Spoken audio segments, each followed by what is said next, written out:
Now, before concluding the part of correlation, there is a very important point we didn't discuss it, which is how to screen your data first for correlation with graph before conducting the analysis itself.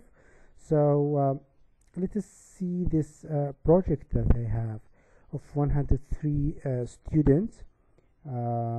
I have their revision time of their course, how much anxiety they have before the test, and the result outcome at the end of the test.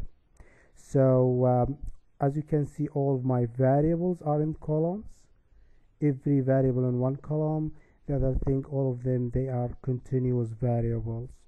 So to do that, initially to see if there is any relation between the anxiety and the revision time before the exam and the result of the exam, the initial one is to go to the graph, try to build the chart first, and the chart that you are looking for is the matrix scatter plot. So scatter plot, there is different graph. You have the simple one, the grouped one, you have the summary one, the simple dot plot, but you are looking actually for the matrix one. So you select all your variable and you drag them here. So you select all of them here and try to drag them there. Okay, I did that, or I can do set. Select the matrix again, select your variables and drag them here, then hit OK. When you hit OK, this is what you will see, the matrix correlation scatter plot graph. So it seems to be there is a positive correlation between the revision time and the results. However, the slope is not that big, so the correlation is maybe mild to moderate. However, there is a very strong negative relation between the revision time and the anxiety. As more revision done, the anxiety decrease. For the result, it is correlated positively with the revision time and strong correlation, negative correlation with the anxiety. So as your anxiety decrease, the result of the student increase. For the anxiety, it decreases with the revision time, which is very strong correlation, and decrease with the result, or decrease of the anxiety lead to a decrease of or however there is a relation between the anxiety and the result. So correlation cannot predict any causality. So I cannot say that there is the anxiety can lead, or decreasing of the anxiety can lead to result. I cannot say that with the correlation.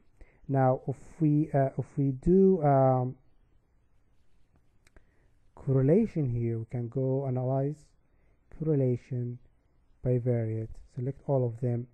Now, which test to be done? Is it Pearson or Spearman? So we forgot to do the exploration of the data. So explore, select the data, and hit OK, and what you will find is that your revision time is there's a lot of skewness and kurtosis. Result of the exam is acceptable. Anxiety score, again, there is a lot of skewness and kurtosis, and the test of the normality is significant for the graph. Positive skewness in the revision time, and then the QQ plot, clustration in the QQ, box plot, a lot of outliers, so it is not normally distributed. Result of the exam, well, there is some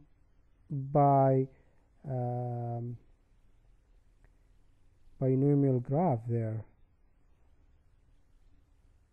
but it's not not normal distributed. But for the anxiety, again, it gets negatively skewness, and as you can see, the QQ plot is disturbed here. Box plot, again, a lot of outliers. So for that reason, we have to use the non-parametric test. So go analyze, correlate, bivariate, then Spearman. If you hit OK here, this is the result. And I put it together with the graph to make it easier for us. So revision, it was significant with the result. So revision and the results, I think, is the one in the middle. So there is no line to make the lines. It's very easy. You hit double time there, chart editor, you select plot there, so close. You will have your correlation line there, or regression line. So it is positive between revision and the result. It is positive and it is moderate. It is negative with an anxiety and it is strong. The result, it is positive and it's moderate. It is negative and it is moderate with an anxiety. An anxiety score at the end there, it is strong and negative, moderate and negative, 0.4 and 0.6. So this is to conclude the correlation, and we showed how to use the non-parametric test, and I showed you how to utilize the matrix scatter plot to make screening of your data before attempting to do the analysis itself. So see you next clip with the regression.